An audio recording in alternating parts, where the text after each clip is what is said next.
So in the last class, we have done emitter bias, right? And I have given you this particular numerical to solve it, right? What's here in this numerical is that you are given a supply voltage of 20 volts, right? And this is your base resistance RB, which is 430 kilo ohm. RC is given to you as 2 kilo ohm. RE is given to you as 1 kilo ohm. And you're having a beta of 50. Now you can see there are the capacitors, coupling capacitors. This is my bypass capacitors.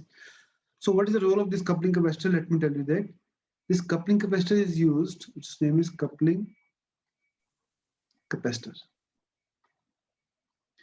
So whatever the input you want to feed, it means whatever the input you want to amplify, right? That you apply at the input terminals. Now this input is suppose having a, let's say, this shape of sine wave, suppose. Let's say the sine wave. So if this is my input signal, this input signal, although it is AC, but it do contain some DC components,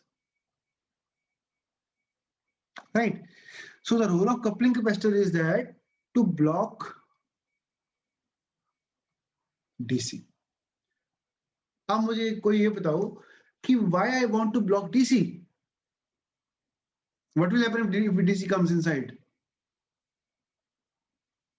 amplification में फर्क आएगा sir. Amplification में फर्क आएगा, yes sir. क्यों फर्क आएगा amplification? Very good. Why there will be a change in the amplification? Reason? Operating point change. Exactly. Now you hit the correct point that if I do not block the DC component, then what will happen? My operating point will not occur. No, operating point shifts. अच्छा, shift हो जाएगा, है ना? तो आपका जो हमने characteristic बनाई थी, उस कैरेक्टरिस्टिक में हमने कहा था कि मान लो ये आपका यहाँ पर आईसी था और यहाँ पर आपका वीसीई था, तो हमने कहा ये हमारी लोड लाइन बन गई, इस लोड लाइन के ऊपर हमने मान लो कहीं पर भी क्यू पॉइंट फिक्स कर दिया। तो अगर आपका डीसी कंपोनेंट आएगा, कुछ कंपोनेंट ऐड होगा, तो इसका मतलब क्या है कि आपका आईबी वेरी करेगा, है ना? डीसी कंपोनेंट आएगा तो अगर आपका आईबी वेरी करेगा, इसका मतलब क्या है? कॉरस्पॉन्डिंग टू आईसीबी वेरी करेगा।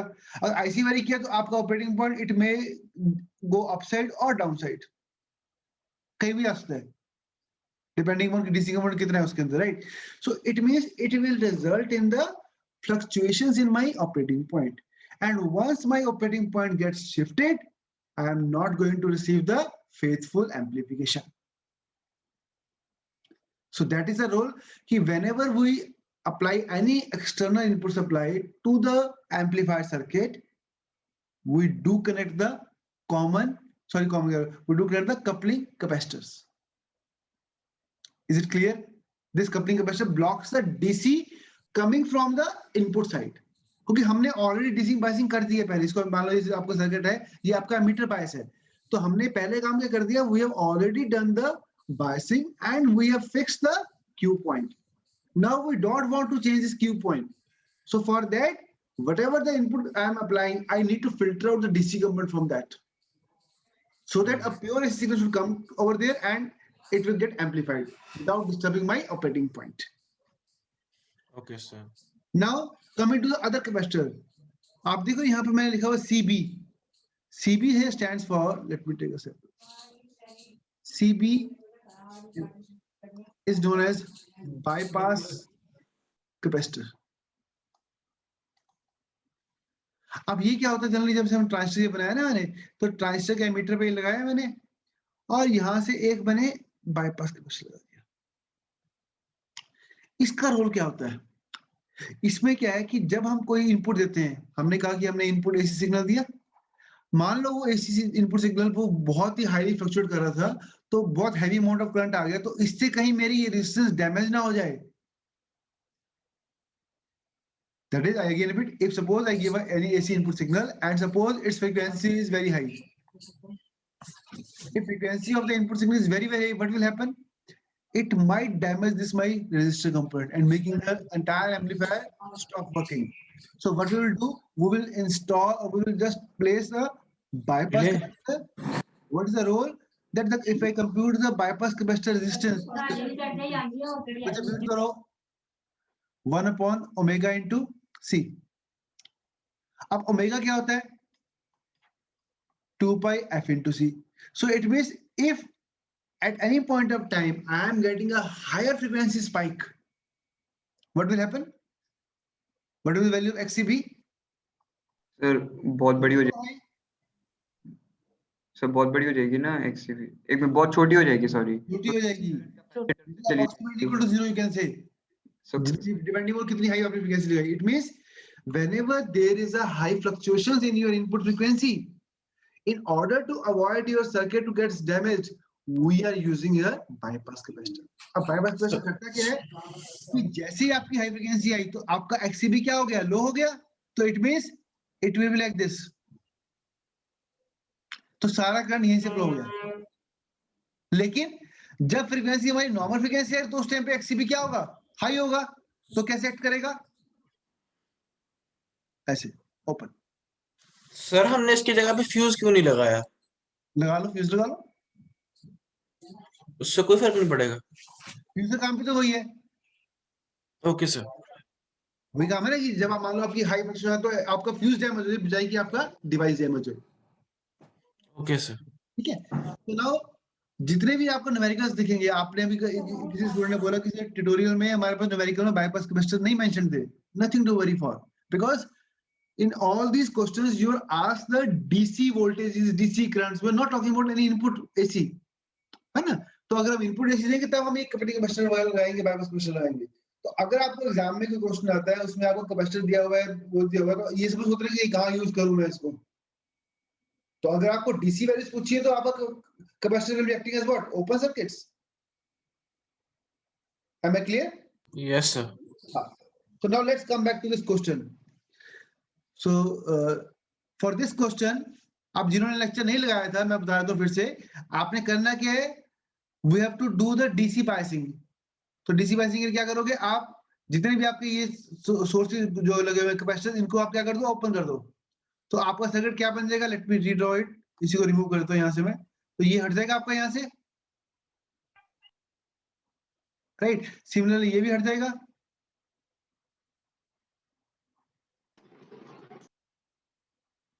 एंड इसको भी डाल दो. अब मेरे पास क्या हो गया? अब जो सर्किट बना मेरे पास, इसमें मेरे को क्या लगाना है? केवीएल लूप लगाना है ना. तो पहले मैं लगाता हूँ केवीएल लूप यहां पर, और दूसरा यहां से स्टार्ट किया यहां पर. अच्छा एक चीज और समझो, कभी आपको मान लो एग्जाम में क्वेश्चन आता है इस टाइप का कि ये सर्किट को मैं रीड्रॉ कर रहा हूँ. Let me draw it separate. Suppose मैंने ये ऐसे बनाया, एक बनाया ऐसे, यहां लिख दिया मैंने कितना था? 430K था, और यहां पर था 2K, और नीचे कितनी थी आ रही मेरी? 1K. अब ये भी हो सकता है कि मैंने ऐसे दिखाऊं. सो डोंट गेट कंफ्यूज कि सर यहां पर तो दो वोल्टेज सप्लाई, दो या ये बना हो या आपके शॉर्ट करके एक लगाया 20 volt. One and same thing. Clear point. तो अगर मैं Yes, sir. वो भी दोनों आपस में शॉर्ट पॉइंट है ना, कॉमन पॉइंट है, तो ये Yes, इसको बैटरी भी दिखा सकता हूँ मैं, एक भी दिखा सकता हूँ, कोई बात नहीं. Right. Yes, sir. So let's try to solve it now. और यहाँ पर बीटा गिवन था आपको 50. सॉरी,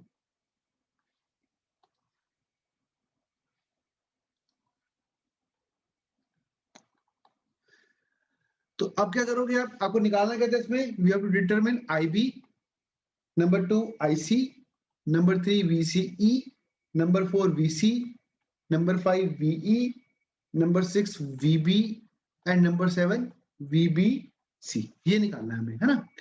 तो क्या करोगे? केवीएल लूप लगाओ पहले. कहां पर? इनपुट पे लगा दो पहले. तो कैसे लगेगा? पहले 20 वोल्ट्स से स्टार्ट हुए. अब यहाँ पर पहले करंट की डायरेक्शन मेजर करो. करंट कहां पर आता है? IE देखो कहां है? एरो देखा मैंने, ये वाला एरो है, तो it means I is downwards, है ना. तो IE मार्क कर लो. फिर I अगर आउटगोइंग है तो दोनों करंट्स क्या होंगे? इनकमिंग बाकी, है ना, IB और IC. जब भी कोई न्यूमेरिकल सॉल्व करना है, आपकी पहली रिस्पांसिबिलिटी क्या है कि उस सर्किट के अंदर डायरेक्शंस ऑफ करंट को मार्क करो. ताकि आपको जब केवीएल लूप लगाओ तो आपका गलत ना हो आंसर। ठीक है, अब मैंने ये डायरेक्शन लगा दी। Now let's try to solve it. अब IB नीचे जा रहा है तो it means it is minus the drop across this. वो कितना होगा IB इंटू 430K। फिर क्या है, यहां से ये पॉजिटिव है ये नेगेटिव है ना VBE, तो VBE का ड्रॉप आ गया माइनस VBE। और यहां पर भी एमीटर नीचे जा रहा है so minus IE into 1K is equal to 0। इस इक्वेशन में किसी बच्चे को प्रॉब्लम हो तो please let me know. No sir. Okay, so now once I have written this equation, let's write down the other equation also. Other equation कहाँ से आएगी, यहाँ से आएगी आउटपुट से। So for the output loop, let's write down the equation. It will be 20 volts minus IC into 2K minus, अब यहाँ पर देखो क्या है, ये कलेक्टर है मेरा, ये मेरा क्या है एमीटर, तो ये मेरा ड्रॉप कौन सा हो गया VCE drop. VCE positive this side negative this side, right. So minus VCE फिर minus IE into 1K is equal to 0। कितना क्लियर है? यस अब सर। एक चीज याद रखना, जब भी न्यूमेरिकल आएगा आपको, it is not mandatory that you have to cram all the formulas. अगर हो जाएंगे तो बहुत अच्छी बात है, नहीं होगा there is nothing to worry for. आप सिंपल केवीएल लूप से भी करा सकते हो सारे सारे, है ना। तो अब आपने करना क्या है, आपने इस फर्स्ट इक्वेशन में जो हमने लिखी है, तो इसमें IE और IB में क्या रिलेशन होता है, IE इज इक्वल टू, बताओ शाबाश, तो beta plus 1 IB। Beta plus 1 IB। yes sir ये सबको याद है, किसी को नहीं आता तो सिंपल वो लिख दो, I is equal to IB plus IC, IC is equal to beta IB, तो IB कॉमन ले लो, बीटा प्लस 1 बन गया हमारे पास, राइट। तो अगर मैं इसको यहाँ पुट करता हूँ तो मेरे पास IB का फॉर्मूला बन जाएगा इस केवीएल से, वो क्या बनेगा 20 वोल्ट्स माइनस VBE कितना है 0.7, 7 कितना आएगा 430K plus beta plus 1, beta plus 1 क्या होगा 51, 50 प्लस 1 है ना, इनटू RE, RE कितना है 1K। इसको सॉल्व कर लो, कितना आ गया 40.12 यूनिट्स माइक्रो एम्पेयर्स। बिल्कुल ठीक है। IB आ गया, वंस वी गॉट IB तो जैसे IB आ गया सीधा IC निकालो, क्योंकि बीटा पता है हमें, है ना। तो IC क्या आ जाएगा 50 into IB 50 into IB, beta IB करो sir 50 into 50 into 40.12 micro ampere करो and tell me the answer।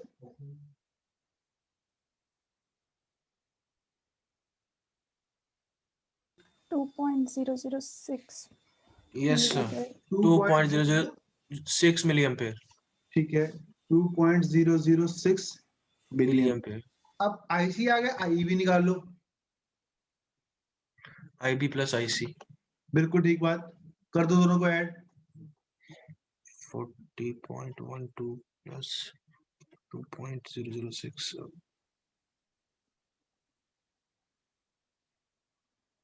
कितना आ गया 42.046 42.126। 126। सबसे बड़ी गलती यही होती है बच्चे। सर 2.046 units हाँ बच्चे देखो यहाँ पर ये Yes, sir. माइक्रो एम्पियर में है, ये मिली एम्पियर में है, तो आंखें बंद हो गया ओहो। ओके सर ठीक है। तो पहले Okay, convert sir. करो उसको मिली एम्पियर में, ये मैक्सिमम बच्चों को गलती एग्जाम में, फिर बोलेंगे सर पेपर सारा ठीक है नंबर गलत कम आ गए, वो इसलिए कम आते हैं। तो क्या करोगे, Okay. मिली एम्पियर में कन्वर्ट करो, कितना आंसर है बताओ 2.046 milliampere 0.046 मिलियन। मिलियन। अब मेरे पास तीनों करंट्स आ गए, है ना। अब मुझे क्या निकालना था, IB भी निकल गया मेरा, IC भी निकल गया। अब मुझे निकालना है VCE VCB, तो पहले क्या निकालें, लेट्स कंप्यूट फर्स्ट VE निकाल लेते हैं, है ना। VE कितना होगा, VE का मतलब क्या है, the voltage at this particular point, VE emitter की वोल्टेज, है ना। वो क्या होगा IE into 1 kilo, 1 kilo ohm. Yes sir. IE निकाला हमने 2.046 मिली एम्पियर इंटू 1K, कितना आ जाएगा 2.046 2.046 वोल्ट्स आएगा ना। Yes sir Yes. ओके, अब एमीटर वोल्टेज आ गई। अब निकालना था कलेक्टर वोल्टेज वीसी। वीसी कौन सी वोल्टेज होती है एट दिस पर्टिकुलर पॉइंट। तो वीसी कैसे निकालेंगे? 20 वोल्ट्स मैंने लगाई थी माइनस ड्रॉप क्रॉस आरसी, वो कितना है? IC into 2K, right. तो कितना हो गया? आईसी कितना है मेरे पास? 2.006 मिलीएम्पियर। तो पुट कर दो यहाँ पर 20 माइनस 2.006 मिलीएम्पियर इंटू 2K। देखो कितना आ गया?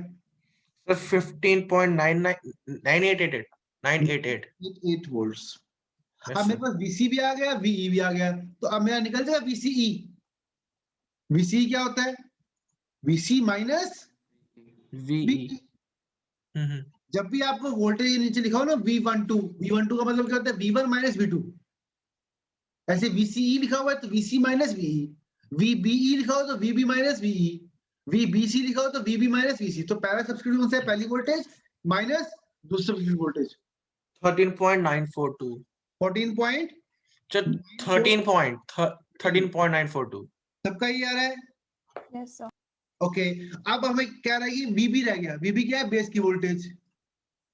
तो इसके निकालने के दो तरीके हैं। दो तरीके क्या? एक तो क्या करो, 20 वोल्ट में से इसका ड्रॉप माइनस कर दो। एक क्या है? Yes, sir. जो आपने एमीटर वोल्टेज निकाली है ना, उसमें 0.7 ऐड कर दो बस। सर 0.7 क्यों ऐड करा? क्योंकि आपका VB ड्रॉप 0.7 होता है ना। Okay sir. तो जो वोल्टेज यहाँ पर थी वो 0.7 माइनस करके यहाँ पहुंचेगी, वो मीटर बन जाएगी। तो I can write here that VB minus 0.7 is equal to VE। Why? Because VB drop is what? 0.7। VB का मतलब क्या होगा? VB minus VE। क्लियर हुआ? Yes, sir. हाँ, तो VB कितना आ गया बताओ? एमीटर वोल्टेज हमारी कितनी आई थी? We got 2.046। 2.74 ऐड कर दो। 2.746 2.746। अब VB आ गया। अब हमें क्या निकालना है? VBC। VBC का मतलब क्या होगा? VB minus VC very good, निकाल दो। 2.746 माइनस 15.988।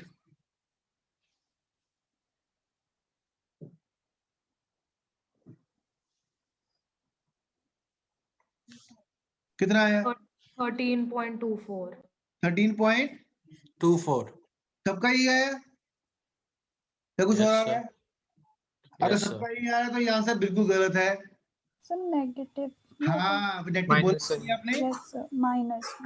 अगर ये माइनस ही लगाओगे तो पेपर पे नंबर माइनस हो जाएंगे आपके सारे बच्चे। ओहो। माइनस का मतलब क्या है यहाँ पर? क्वेश्चन यहाँ पर ये है कि VBC नेगेटिव आ गया, इसका मतलब क्या हुआ? डायरेक्शन अलग है। डायरेक्शन अलग। इसका मतलब ये हो कि हमने जो बेस टू कलेक्टर जंक्शन है वो क्या किया है? रिवर्स बायस किया है। तो रिवर्स वोल्टेज है ये। Sir. करंट में नेगेटिव आता है, इसका मतलब होता है कि डायरेक्शन उल्टी है। समझ रहे हो? सर ये खा रहा है, मतलब वोल्टेज ये खा रहे है, मतलब लाइक ये उसका लॉस है। देखो मैं ये बताता हूँ आपको। अगर आपके पास VBC निकाला आपने, VB माइनस VC, तो जो बेस की वोल्टेज है उसमें से कलेक्टर वोल्टेज में माइनस कर रहा हूं। तो अगर ये नेगेटिव में आ रही है, इसका मतलब क्या हुआ कि बेस जो सा है उसके तो बाद हमारे रेजिस्टर की तरह एक्ट कर रहा है। वोल्टेज है। हाँ। आप कम में से ज्यादा को माइनस कर रहे हो, है ना? ये मतलब हुआ। सो इट मींस जो आपका कलेक्टर टू बेस जंक्शन है वो हम रिवर्स बायस किया हुआ है, इसका मतलब ये है। और वो हो भी है। हम कहते हैं कि क्या इनपुट सर एक बार वापस रिपीट करना है ये वाला पॉइंट। हम कहते हैं इनपुट जंक्शन क्या होता है? फॉरवर्ड बायस। आउटपुट जंक्शन क्या होता है? Reverse bias. Reverse bias. Junction कौन सा है इसमें हमारे पास? Base emitter junction. Base output junction emitter, कौन सा है yes. हमारे पास? यहाँ इसमें कलेक्टर और emitter। एमीटर। तो अब कलेक्टर के साथ बेस जो है वो रिवर्स बायस, तो नेगेटिव वोल्टेज ये इसलिए आ रही है यहाँ पर। कलेक्टर टू बेस जो करा हुआ है। हाँ, कि collector is at a more high potential than the base. अच्छा ठीक है। राइट। तो अब इसमें एक चीज और देखो, इसी क्वेश्चन को हम आगे एक्सटेंड करते हैं। सर ऐसी कंडीशन में होता क्या है? होता कुछ नहीं है, ये सिर्फ कंडीशन आइडेंटिफाई कर रही है कि आपका जो आउटपुट जंक्शन है, कलेक्टर जंक्शन है, वो रिवर्स बायस पे है। तो उसमें उससे एम्पलीफिकेशन में कोई फर्क नहीं आता। जी ये आपने जो भी निकाले हैं वोल्टेजेस करंट निकाले हैं, they are not giving you any gains, they are Okay. For the competition of the biasing value. Q point को फिक्स करने के लिए सारा का काम हो रहा है ये काम हमारे पास। अभी तो इनपुट जब Okay. आएगा तब गेन आएगा ना उसका। तो Okay सर सर ठीक है। एक बार VB की वैल्यू वो बता दो, ऊपर से कैसे निकालेंगे 20 माइनस। आपके पास क्या होता है बच्चे, ये ट्रांजिस्टर होता है, ये मेरी VB है और ये मेरी VE है, ठीक है। चाहे इसके नीचे जो मर्जी रजिस्टर लगी है नहीं लगी, इमटेरियल, जो भी एमीटर वोल्टेज है, जो भी आपकी VA आ गई, इट मान लो 1 वोल्ट 2 वोल्ट 3 वोल्ट जो भी है। अब अगर मैं बेस और मीटर वोल्टेज के बीच में डिफरेंस देता हूं तो क्या होता है, इसके बीच में 1.7 का फर्क होता है सिर्फ, क्योंकि नहीं सर, ये नहीं, मैं कह रहा हूँ जो आपने कहा था ना कि VB की वैल्यू निकालो 20 माइनस IBRB, अच्छा वो क्या था, बता दीजिए।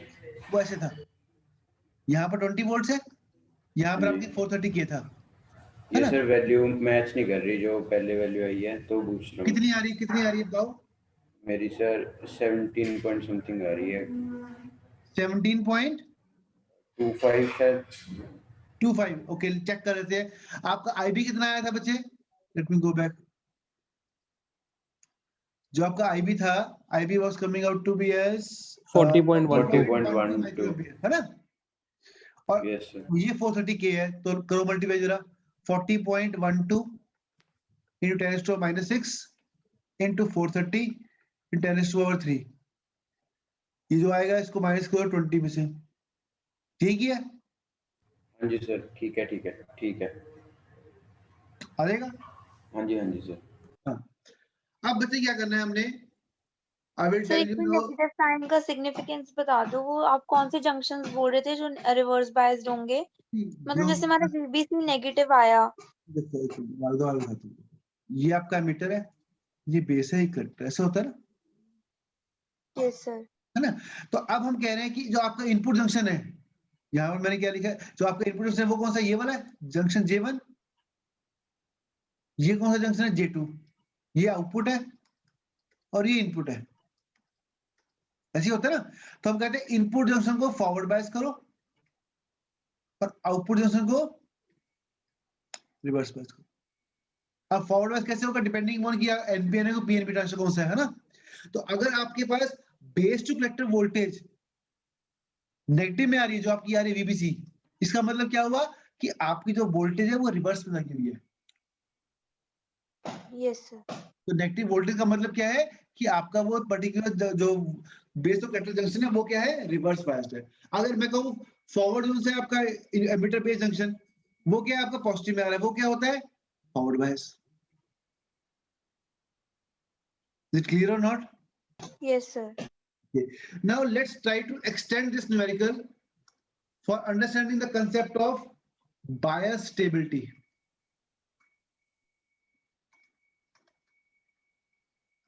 So क्या करेंगे हम, we will now prepare one table. एक टेबल प्रिपेयर करना है आपने, किस चीज का, लेट मी राइट डाउन कि prepare a table and compare the bias voltage and currents of the same circuit, right, for the value of beta 50 and beta 100. I am giving you the two circuits, just hold on. अभी आपको दिखाएंगे कि fixed बायस और emitter बायस में क्या फर्क आया। Let's take two circuits, one circuit,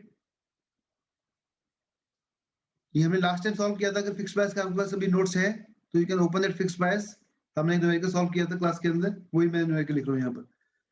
2.2 के, 240 के, 12 volts, then beta is 50 suppose, right, and for this particular circuit जो मैंने पीछे बनाया है वो इस द्वारा बना देता हूं।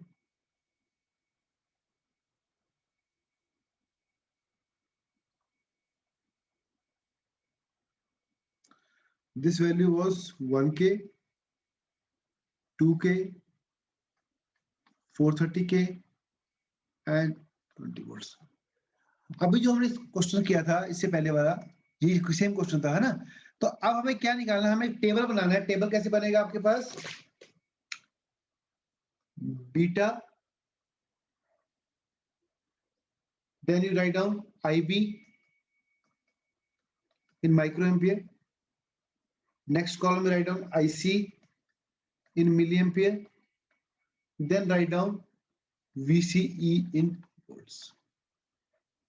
And you take two values of beta 50 and beta 100.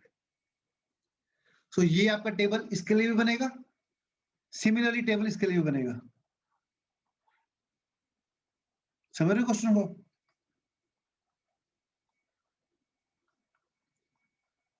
हम एक ही प्रॉब्लम को दो बार सॉल्व कर रहे हैं with different betas.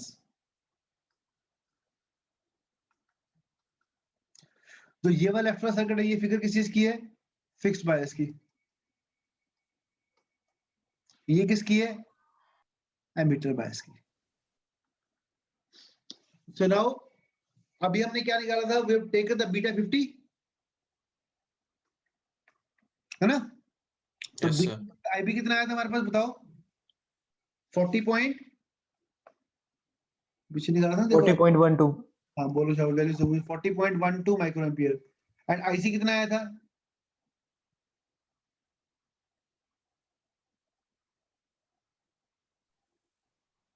To point zero zero 2.006 006 milli ampere. VC कितना आया था? 13.942 13.9942. 942। Yes sir. Yes, sir. Okay, अब मुझे बताओ, जो ये फिक्स्ड वाला था, ये आपने लास्ट टाइम किया था, इसके आंसर है आपके पास? सर इसमें जो 50 लेकर आईसी तो 5.45 आया था। ठीक है, और आईबी? आईबी सर ये एक बार करके दे देता हूँ। Sir 47.08 47.08 micro ampere. और वीसीई? वीसी तो वीसीसी रहेगा ना? सर वीसी रहेगा सर, हाँ जी 6.83 6.83 6.83। ठीक है, ये हमने निकाला, दोनों क्वेश्चन हमने ऑलरेडी सॉल्व किए हुए हैं। अब सिर्फ क्या करना है आपने, क्विकली इन दोनों क्वेश्चंस को दोबारा से सॉल्व करो by taking beta 100 and give me these values. I again repeat, you need to again solve the same the two questions, one for the fixed bias, one for the emitter bias, but now we have to take beta as 100 and give me the value of IB, IC and VC. Do it quickly. Sir इससे होगा क्या? बताता हूँ ना, आप पहले करके दिखाओ, ठीक है सर। एक क्योंकि जो चीज करने में समझ नहीं आएगी वो बताने में नहीं आएगी।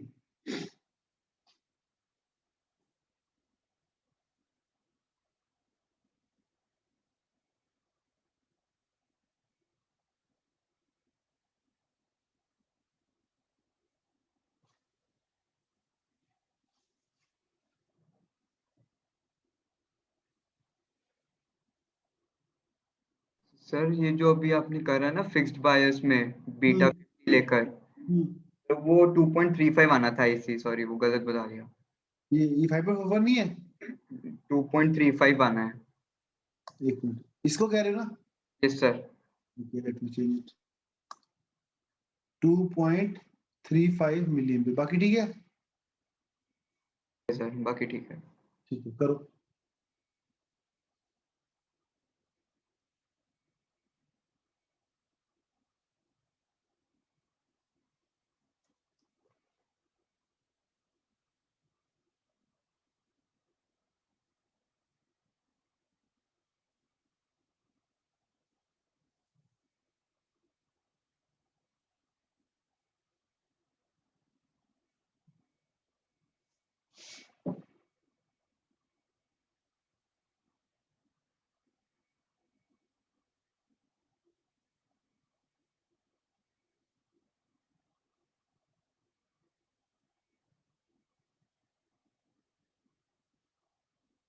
कोई ऐसा बच्चा जिसको नहीं आता निकालना, बता दो मुझे।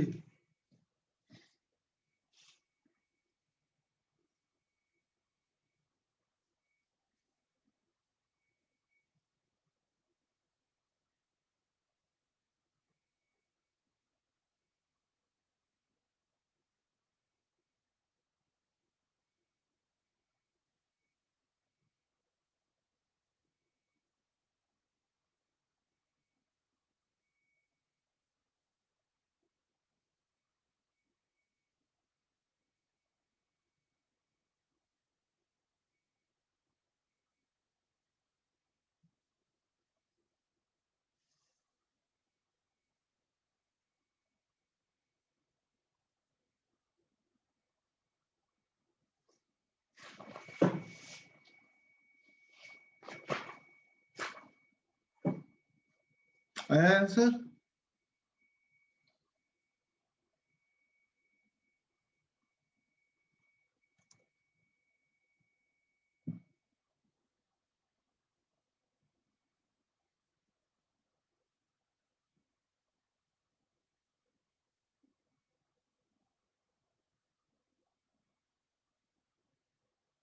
कितना टाइम लग रहा है?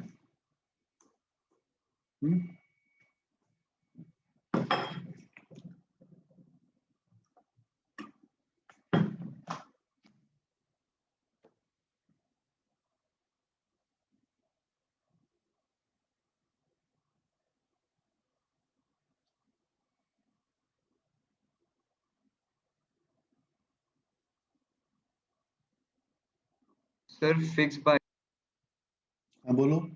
फिक्स बायस में अगर बीटा इक्वल टू 100 लेंगे तो IB तो 47.0 यस सर सेम ही रहेगा। और ठीक IC है वो 4.7 बन जाएगा, 4.7 7 बन जाएगा, और VCE की वैल्यू है वो बन जाएगी 1.66। ठीक है, और इसमें एमीटर बायस वाले में बस 40 पॉइंट इसका 40? Sir 36 36.34 micro yes ampere sir, और IC है 3.6 3.634 और 12.7। 12.7 नहीं 12.7 sir, sir No, sir. 12.7 VCE है। Okay. IC is 3.634। 3.634 yes sir. सबका ही आ रहा है? हाँ, यस सर। ये आएगा कि सर ये इसका इससे मिलेगा क्या हमें इस टेबल से? अब इस टेबल को जरा एनालाइज करो। What are the outcomes from this table? Can you just point out that? What are your observations? Sir इसमें अगर हम कहें तो ऑपरेटिंग पॉइंट तो बहुत ज्यादा ही शिफ्ट हो गया है, किसके अंदर? ये जो है ना फिक्स्ड बायस, क्योंकि हम देख फिक्स्ड बायस में हम कह सकते हैं कि ऑपरेटिंग पॉइंट बहुत ज्यादा ही शिफ्ट हो गया है सिर्फ बीटा के डबल करने से। बिल्कुल एग्जैक्टली। और सर जो दूसरी वाली है उसमें हमें मतलब उसके ऑपरेटिंग पॉइंट में कुछ खास खास वो नहीं मिला, असर नहीं पड़ा उस पे, वो हल्का सा डेविएट हुआ वहां से। बहुत कम असर पड़ रहा है उसमें। Yes sir. एक काम करते हैं, यही टेबल ना हम उस पर प्लॉट करते हैं तो आपको और क्लैरिटी दिखाता हूँ मैं अभी। बिल्कुल ठीक है, आपकी ऑब्जर्वेशन बिल्कुल सही है जो आपने बताई है, very good. Now let me open the characteristics and then show you that क्या इम्पैक्ट पड़ रहा है इसका।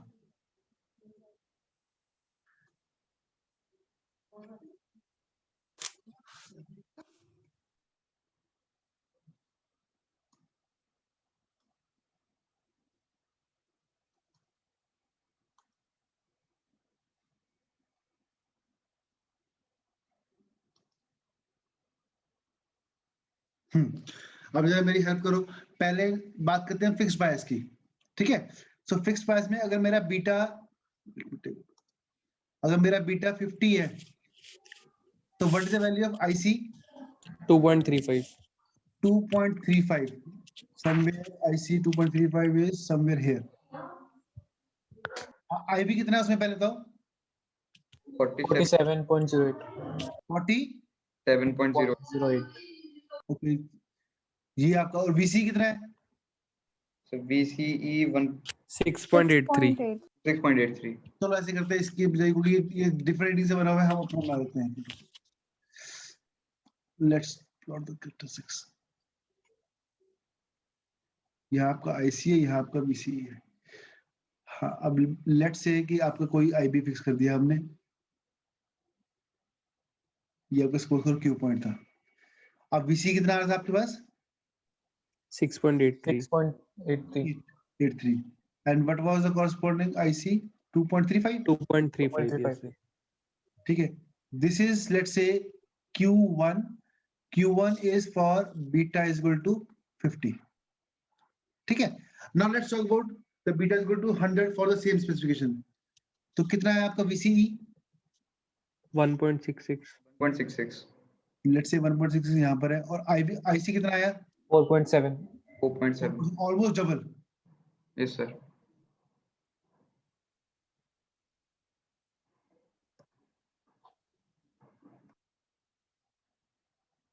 लेट्स से कि चलो ये यहाँ मान लेते हैं फॉर टाइमिंग कि ये आपका ये वैल्यू है, और ये आपकी 4.7 है। तो ये मेरा Q2 आ गया। Q2 corresponds to beta is equal to 100.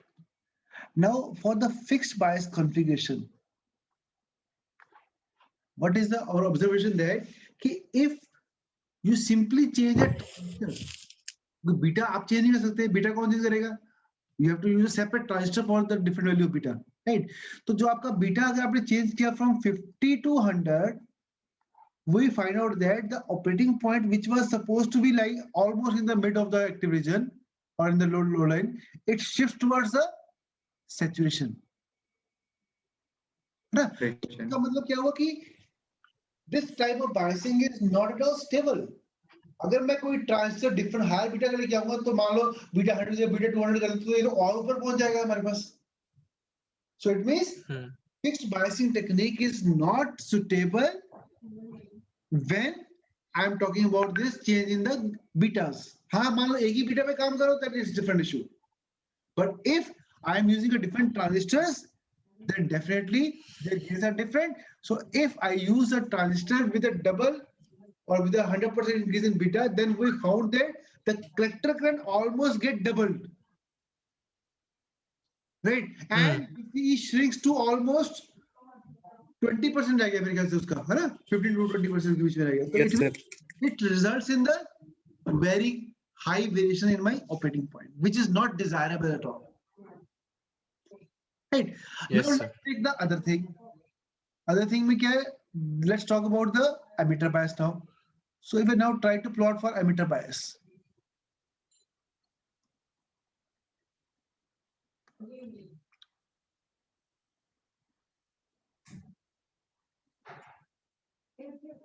हाँ इससे बताओ क्या लिया था हमने? IP कितना लिया है? सर ये बीटा 100 के लिए IB है 36.34. 40.12. 40.12. लेट्स से ये ले लेते हैं 40.12 माइक्रोएम्पियर. ठीक है, ये मेरा IB है. ठीक है, अब इससे कॉरस्पॉन्डिंगली मेरे पास कितना VC आ रहा है? 13.9. 13.9. And what about VC IC? 2.006. 2.006. This is my, let's say, Q1. Q1 corresponds to beta 50. Now for beta 100 तो मुझे कितना आ रहा है? सर IB है 36.34. 36.34 somewhere here होगी. ठीक है, यहाँ पर आ गया. What about VCE? 12.7. 12.7. सर 12.7 है VCE. 12.7. चलो अभी थोड़ा मैंने अच्छा ग्राफ बनाया है तो यहाँ मान लेते हैं 12.7 का ही पॉइंट होगा. एंड IC जो है वो 3.634. तो यहाँ मान लो 3.64. तो यहाँ पर जो इंक्रीज हो रहा है उसका कॉरस्पॉन्डिंगली इंक्रीज यहाँ पर कम है VCE में, है ना? तो क्योंकि जो आपका Q पॉइंट है it is not varying only with one parameter, it is varying with both the two parameters, है ना? तो अब आपका जो पहले VCE 1 था corresponding to operating point Q1 वो 13.9 था और अब क्या है 12 पॉइंट कितना बताया आपने? 12.7. 12.7. तो 13.1 से 9 से 12.7 शिफ्ट किया 1.2 वोल्ट. तो 1.2 लेफ्ट में है तो it is not reaching more variation than the fixed bias. तो फिक्स्ड बायस में बहुत वेरिएशन होती है आपके पास, इसमें भी बार आप आया लेकिन अब इतना नहीं आया, थोड़ा सा ऊपर गया. मतलब सर ये हुआ कि जो हमारी एमिटर बाइसिंग होती है वो ज्यादा स्टेबल होती है as compared to the fixed biasing. That is why I have written the word here improved bias stability. यहाँ bias stability लिखा है मैंने? Yes sir. तो हम क्या बोलेंगे अभी conclusion क्या निकाला after studying these two techniques that the emitter bias provides more bias stability in comparison to Fixed bias. yes. अब क्वेश्चन यहाँ पर ये आएगा कि सर मान लिया हमें ठीक है सब कुछ ये हो गया बट स्टेबिलिटी आई कैसे इसमें? What results in the stability? Sir forward bias और रिवर्स बायस का जो है वो तो हमने पहले भी किया हुआ है। एनीबॉडी? शाबाश, सोचो। सर वो एमीटर पे रेजिस्टेंस लगा रखा है इसलिए। बिल्कुल सही बात कि here we got the improved stability because we have placed RE. अब RE का क्या इम्पैक्ट पड़ रहा है? क्या RE मेरा इनपुट के ऊपर आ रहा है कुछ? तो हमने देखा था, अगर आपको याद हो फॉर्मूला, या जो हमने फॉर्मूला लगाया था IB का, IB क्या आया था हमारे पास? VCC minus VBE divided with RB plus beta plus 1 RE। तो ये जो इतनी बड़ी टर्म है ना, बीटा प्लस 1 RE, ये वेक्टर कहां पर आ रहा है? डिनोमिनेटर में आ रहा है। हाँ, तो इट मींस दैट ये आपके IB को ज्यादा वेरी नहीं करने दे रहा। अगर आप RB को चेंज करो, हमने लास्ट टाइम क्या देखा था कि अगर फिक्स बायस था तो फिक्स बायस में क्या होता है? VCC minus VBE upon RB। तो अगर कोई RB को चेंज करता है तो IB फटाफट चेंज हो जा रहा है, और IB चेंज हो गया तो IC चेंज हो गया, तो उससे हमारा Q पॉइंट ड्रास्टिकली वेरी करता है। लेकिन यहाँ पर क्या किया हमने उस बेस रेजिस्टेंस के इम्पैक्ट को कम करने के लिए एक टर्म एक्स्ट्रा ऐड होगी, वो क्या? Beta plus 1 times RE। तो ये फैक्टर जो है ये कहां पर है? It appears at the input side, and this factor is more higher than the value of RB। तो हम यहाँ पर क्या बोलेंगे? जो बीटा प्लस 1 RE है, this is greater than RB। So what will happens that this term is act as the input resistance for this particular type of configuration. कि आपका जो एमिटर बायस सर्किट है उसमें जो आपकी इनपुट रेजिस्टेंस आ रही है that is beta plus 1 RE। It means जो मैंने एमिटर के ऊपर रेजिस्टेंस लगाई, जो एमिटर आउटपुट के ऊपर आ रहा है, उसकी बीटा प्लस 1 टाइम्स हमारे पास इनपुट के ऊपर वो रिफ्लेक्ट हो रही है। That is the point which provides us the improved stabilization as long as Q point is concerned. Is this thing clear to you or not? Yes sir। Okay. So मतलब इसमें हमने जो बेस करंट था उसको कम कर दिया है। कम नहीं किया हमने बेस करंट की फ्लक्चुएशंस को कम किया। अच्छा, अगर हम RB चेंज करेंगे तो ज्यादा कम फ्लक्चुएट करेगा एमीटर में, मतलब। यस मींस पहले हम क्या करते थे, जो आपका IB था, जो ये fix bias, that is purely dependent upon RB। कोई इनपुट पे RB चेंज करे तो अपने हमारे, क्योंकि इनपुट पे मान लो किसने RB वेरी की तो आउटपुट वाला जरा बैठा हुआ वो देख रहा है कि आउटपुट आई है अच्छी, वहां अच्छी आ रही, कोई Q पर शिफ्ट हो गया। तो वी वांट कि आपकी स्टेबिलिटी रहे, तो for better stability we have incorporated that कि there should be one emitter resistance जिसका इफेक्ट हमने इनपुट में फिक्स कर दिया, and we assure that that factor is more than that RB। yes sir। So it is going to now provide me the better stability. Now for this particular circuit हमने एक चीज नहीं की थी, that what is the saturation level। तो saturation level कैसे निकालते थे if you remember? Sir XY intercept ले लिया करते थे ना लोड लाइन पे। ICRC। तो हम IC निकालते थे sir, higher level maximum IC कितना मिलता है आपको इसमें? IC set VCC upon RC। Hello RC तो किस केस में था? For the case fixed bias। What about for the emitter bias? RE आएगा Only RE। सर नहीं, RB बीटा प्लस 1 RE। दोबारा बोलो। Beta plus 1 RE। No sir RB भी add होगा। RB सर ऐड होगा साथ में देखो शायद।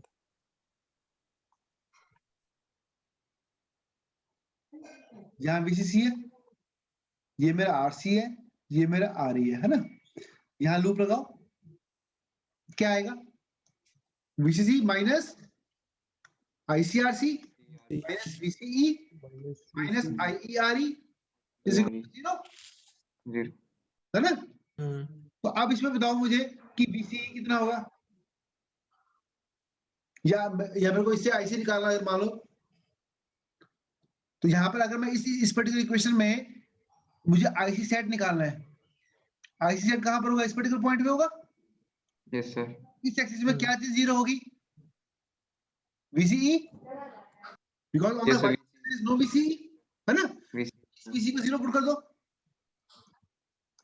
सर क्यों 0 पे पुट करना है Because we बताना want to compute the saturation level of extreme point निकाल लेना। extreme point अच्छा of ठीक है IC, सर। है ना? तो IC is equal to 0, then we get IC is equal to IC set। ठीक है, तो इस इक्वेशन में रिप्लेस कर दो इसको, तो क्या हो जाएगा VCC minus IC set into RC minus 0 minus, अब IE क्या होता है? हमने कहा था इसमें I is approximately equal to IC लेते हैं। IC, तो यहाँ पर लिखते हैं IC set into RE is equal to 0। तो what is the IC set you got? VCC upon RC plus RE। तो ये ध्यान रखना है कि जब मैं एमिटर बायस कर रहा हूं तो उस टाइम पे जो मेरा सैचुरेशन करंट है that depends upon my collector resistance as well as my emitter resistance both. तो जो फिक्स्ड बायस में था वो क्या था? VCC by RC था खाली। यहाँ पर क्या है, क्योंकि एमिटर रेजिस्टेंस लगाई तो VCC by RC plus RE।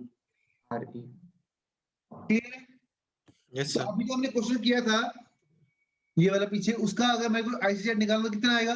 20 volts was your VCC, RC कितना था उसमें? 2 किलो, यस सर, और RE 1 किलो, तो कितना आ गया? 20 by 3 किलो। सॉल्व कर लो कितना आ गया? It will come out to 6.67 million. Yes sir. Clear हुआ इतना? Yes sir. आज मैंने Yes, कुछ sir. भी नहीं पढ़ाया आपको, आज मैंने आपको एमिटर बायस जो पहले पढ़ा था उसको बताया मैंने, फिर मैंने आपको ये बताया कि कैसे वो स्टेबिलिटी प्रोवाइड करवा रहे हैं, और हमने उसका एक टेबल ड्रॉ कर देखा। तो ये कंसेप्ट में आपको क्लियर होना चाहिए माइंड में। अब जब इसके आगे भी टेक्निक बढ़ेंगे, voltage divider biasing next time, तो वो आपको देगा और अच्छी स्टेबिलिटी ओके सर। एमिटर बायस आल्सो। ठीक है, यस सर। तो आज के लिए भी इतना ही करते हैं। कोई डाउट किसी को? सर एक बार IC के इक्वल कब होगा? कौन सा IE? Yes sir. हम कहते हैं I approximately equal to IC, why? Because IB जो होता है वो होता है वो आपका बहुत छोटा होता है। होते हैं मिली एम्पियर्स में। जैसे मैं कहूँ अगर ये 100 मिली एम्पियर है तो ये बेचारा क्या होगा? 0.1 एम्पियर, तो इसकी वैल्यू ऑलमोस्ट नेग्लिजिबल है। तो हम कहते हैं IB I is equal to approximate equal to IC। अगर नहीं करना अप्रोक्सीमेट कोई इशू नहीं है, हम क्या कर सकते हैं स्टेट में IE is equal to how to replace in terms of IC, ठीक बताया था मैंने आपको। Beta upon beta plus, yes, beta upon beta plus 1। तो अगर मैं कहूँ बीटा 50 है तो 50 अपॉन 51 और 100 अपॉन 101, तो तो अप्रोक्सीमेट बहुत छोटा सा आएगा। बहुत छोटा आएगा, राइट? यस सर एक डाउट। हाँ बोलो। सर आपने स्टार्टिंग में बताया था ना कि जो कपलिंग कैपेसिटर है वो डीसी को ब्लॉक कर देता है, बिल्कुल, क्योंकि ताकि वो फ्लक्चुएशन ना आ सके। हाँ सर एक बार ये बता दो, मतलब ये ऑपरेटिंग पॉइंट का फ्लक्चुएशन कैसे मैटर करेगा अगर डीसी आ गया तो? देखो अभी हमने जो ऑपरेटिंग पॉइंट बनाया था वो कैसे बनाया था? जैसे यहाँ पर मैंने मान लो लोडेड ड्रॉ करी है ना, तो पहले लोडेड ड्रॉ करता हूँ मैं, फिर मैं ऑपरेटिंग पॉइंट करता हूँ। ऑपरेटिंग पॉइंट का मतलब क्या है? फिक्स्ड डीसी वोल्टेज आएगी और फिक्स्ड डीसी करंट निकलेगा, ये मतलब है इसका। तो Yes, sir. अगर मैंने कपलिंग कैपेसिटर नहीं लगाया तो क्या होगा? मेरी इनपुट में भी डीसी कंपोनेंट आ रहा है, वो डीसी कंपोनेंट इसमें ऐड होगा या माइनस होएगा? अच्छा, तो ये मेरा या इधर पहुंचेगा या इधर पहुंच जाएगा, तो या तो यहाँ आ जाएगा या यहाँ आ जाएगा। तो we want to stop that. Sir कहीं भी जा सकते हैं ना, ऊपर कहीं भी आ नीचे? सकता है। Yes sir. तो इसका मतलब मतलब कि जो मेरा इनपुट में आ रहा है वो प्योर एसी आना चाहिए, क्योंकि मैंने डीसी बायसिंग ऑलरेडी कर ली है पहले उसकी। अच्छा अच्छा, गॉट इट?